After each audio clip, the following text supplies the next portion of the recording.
नमस्कार छात्र मित्रों, मैं श्री ए.बी. पाटिल सर, श्री शिवाजी विद्यालय महागाव, तहसील गडिंग्लज, जिला कोल्हापुर, हिंदी लोकभारती कक्षा 10वीं के पाठ्यपुस्तक में रखी गई 11वीं कविता पिछले कुछ वीडियो में हम पढ़ रहे हैं, जिसका नाम है समता की ओर।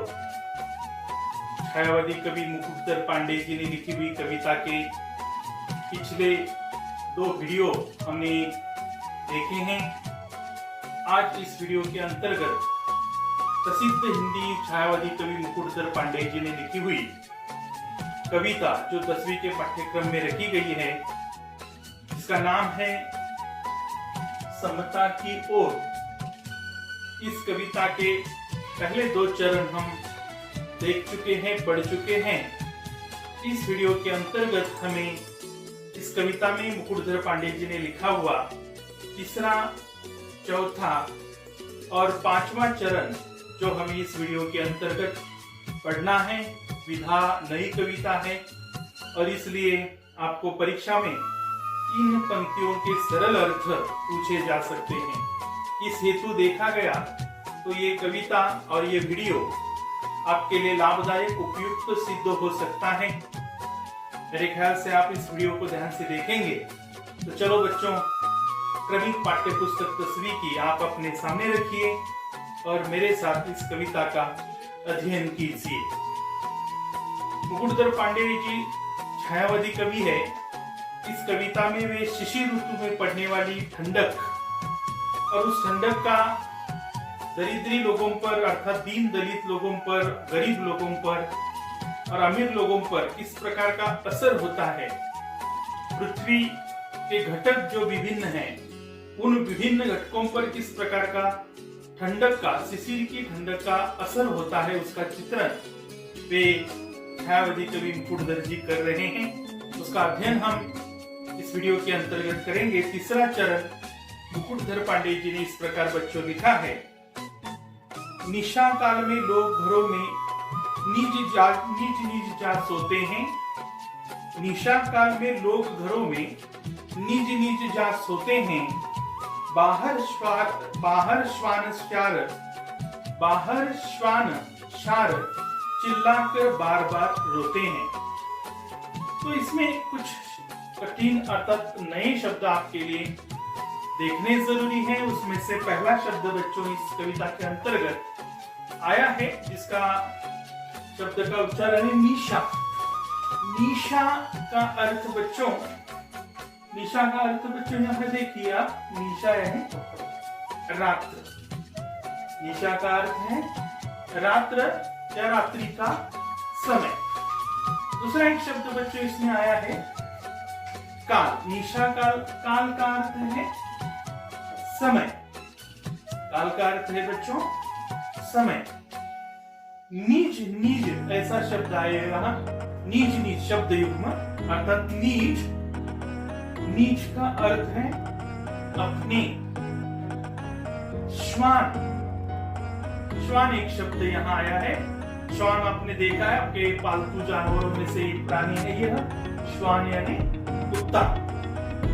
शार का अर्थ है सियार। लोमड़ी की जाति का एक प्राणी है, अर्थात ये लोमड़ी ही है।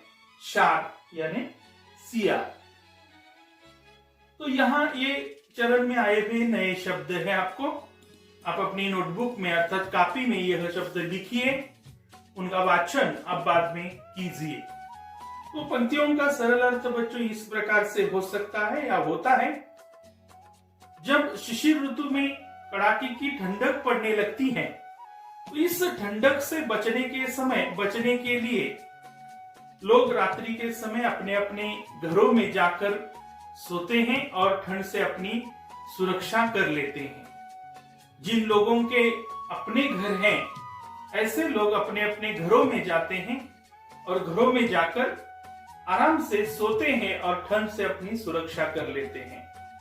लेकिन कवि कहते हैं कि बाहर कुत्ते हो, सियार जैसे प्राणी हो, ये बेजुबान प्राणी जो है ये प्राणी बेचारे ठंड से ठिठुरते ठिठुरते बिलखते बिलखते कष्ट पीड़ा का सहन करते करते अपनी रात्र गुजारते हैं, क्योंकि उनके लिए अपने ऐसे घर नहीं है और इसलिए रात्रि के समय कुत्तों का, सियार जैसे जानवरों का ठंड के कारण बुरा हाल होता है। बेचारे सारी रात बिलखते अर्थात कष्ट सहन करते, ठंडक के कारण कष्ट सहन करते बेचारे रात्रि का समय गुजारते हैं। इस प्रकार शिशिर की ठंडक का जानवरों पर क्या असर पड़ता है, इसका चित्रण इस 3 पंक्तियों में मुकुटधर पांडे जी ने किया है। अगला चरण बच्चों इस प्रकार से है। अर्धरात्रि को घर से कोई जो आंगन को आता, अर्धरात्रि को घर से कोई जो आंगन को आता, शून्य गगन मंडल को लख, शून्य गगन मंडल को लख, यह मन में भय पाता। तो यहाँ कुछ नए शब्द आपके लिए बच्चों इस प्रकार से हैं। अर्धरात्रि यानी आधी रात का समय, 12 बजने के बाद में 1:30 या 2 बजे तक का समय, अर्धरात्रि का समय, आधी रात का समय। घर यानी मकान, घर का बच्चों समानार्थी पर्यायवाची शब्द है मकान। और एक शब्द इसमें आया है शून्य। तो बच्चों यहां शून्य शब्द का अर्थ है निर्जन।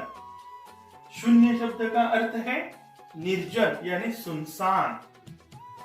आगे एक शब्द आया है मंडल। मंडल का अर्थ है आकाश का विस्तार, आकाश का विस्तार। तो उसके लिए एक शब्द है वितान, वितान यानी मंडल। गगन, गगन यानी आकाश या आसमान, आकाश या आसमान, ऐसा उसका अर्थ होता है। तो कभी कहते हैं कि शिशिर ऋतु में, इसका सरल अर्थ बच्चों इस प्रकार से है। शिशिर ऋतु में जब बहुत कड़ाके की ठंड पड़ने लगती है तो समस्त वातावरण में धुंधला सापन छा जाता है, एक धुंधला सापन छा जाता है, सारी पृथ्वी तेजहीन होती जाती है और ऐसे समय रात में तो और भी ज्यादा घना कोहरा वातावरण में छा जाता है। और ऐसे अर्धरात्रि के समय कोई व्यक्ति अपने घर से बाहर आता है, अर्धरात्रि के समय कोई व्यक्ति अपने घर से बाहर आता है और शून्य गगन मंडल की ओर अर्थात निर्जन ऐसे विशाल ऐसे आसमान की ओर देखता है। तो वह निर्जन आसमान देखकर, सुनसान सा आसमान देखकर जिसमें कोई भी चहल पहल नहीं है, कोहरे के कारण सारा धुंधला सापन दिखाई दे रहा है, अंधेरा और भी अर्थात और भी ऐसा घना दिखाई दे रहा है, ऐसे शून्य गगन मंडल की ओर कोई व्यक्ति रात्रि के समय देखता है तो अपने आप उसका मन भयभीत हो जाता है, वो मन में भय पाता है। अर्थात वह व्यक्ति ऐसा निर्जन आसमान देखकर भयभीत होना स्वाभाविक है, वह भयभीत होता है। इस प्रकार का इन पंक्तियों का बच्चों सरल अर्थ यहाँ दिया गया है।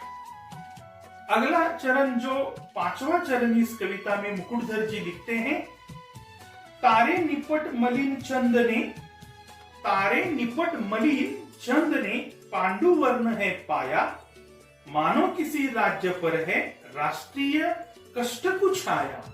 मानो किसी राज्य पर है राष्ट्रीय कष्ट कुछ आया। तो इसमें कुछ नए शब्द हम देखेंगे। पहला शब्द है मलिन। मलिन यानी धुंधले, मलिन यानी धुंधले। इसके पहले एक शब्द है तारे। तारे यानी नक्षत्र, पर्यायवाची शब्द है नक्षत्र। मलिन धुंधले। चंद यानी चांद, आसमान का चांद। पांडुवर्ण, पांडुवर्ण का अर्थ बच्चों होता है पीला रंग। पांडुवर्ण का अर्थ बच्चों है पीला रंग। कष्ट का अर्थ है संकट। कष्ट यानी संकट, यहाँ मेहनत नहीं है, यहाँ अर्थ उसका संकट है। संकट इस अर्थ से ये कष्ट शब्द का प्रयोग कवि ने किया है। मत्थे यानी माथे, नसीब में, उनके नसीब में, माथे नसीब में। पौ बारह होना, ये यहाँ इस कविता के अंतर्गत एक आगे मुहावरा भी आया, उसके बाद में हम जिक्र करेंगे। तो यहाँ मत्थे यानी माथे। तो ठीक है, तो कवि इस चरण का सरल अर्थम कवि ने क्या लिखा है हम देखेंगे। तो कवि क्या सूचित करना चाहते हैं इन पंक्तियों द्वारा हम देखेंगे। कवि कहते तारे निपट मलिन चंदने पांडुवर्ण है पाया, मानो किसी राज्य पर है राष्ट्रीय कष्ट कुछ आया। तो कवि कहते कि शिशिर ऋतु में इतनी कड़ाके की ठंड पड़ती है और इतनी सर्दी पड़ती है, सारे आसमान में, सारी पृथ्वी पर कोहरा छा जाता है ठंडक के कारण, और इसमें तारे भी धुंधले धुंधले नजर आने लगते हैं। तारे भी धुंधले धुंधले नजर आने लगते हैं, अर्थात तारों पर एक धुंधला सापन दिखाई देता है। तारे अस्पष्ट अस्पष्ट आसमान के तारे नजर आने लगते हैं, और आसमान में जो चांद है जो सबका ध्यान आकर्षित करता है, उस चांद ने भी कुछ आज शिशिर के ठंडक में पीला पीला सा रंग धारण कर लिया है, अर्थात वह भी पांडुवर्ण धारण कर चुका है। चांद भी पीला पीला सा नजर आने लगा है, तारे धुंधले धुंधले से नजर आने लगे हैं। और ये आसमान का दृश्य देखकर कवि कहते हैं कि हमें उस घटना की याद आती है, तारों का धुंधलापन देखकर और चांद का पीलापन देखकर हमें ऐसा, कवि कहते हैं हमें ऐसा लगता है कि मानो किसी राष्ट्र पर बहुत बड़ा राष्ट्रीय संकट आया हो। ये तारों का धुंधलापन, चांद का पीला वर्ण देखकर शिशिर ऋतु में ऐसा लगने लगता है कवि को कि मानो किसी राष्ट्र पर बहुत भारी ऐसा राष्ट्रीय संकट आया है, ऐसा कवि को महसूस होता है। इस प्रकार छायावादी कवि मुकुटधर पांडे जी ने शिशिर ऋतु में जो ठंडक पड़ती है उसका तारों पर, चांद पर, कुत्तों पर, सियार पर जैसे प्राणियों पर, मनुष्य पर क्या असर पड़ता है, इसका वर्णन इन 3 चरणों में किया है। मेरे ख्याल से सुंदर यह कविता आपके समझ में आई है। तो आज के इस वीडियो में हम इतना ही पढ़ेंगे। आगामी चरणों का अर्थ देखने के लिए आप मेरे आगामी वीडियो का इंतजार कीजिए। तब तक के लिए बच्चों, आपका दिन शुभ हो, मंगलमय हो। धन्यवाद।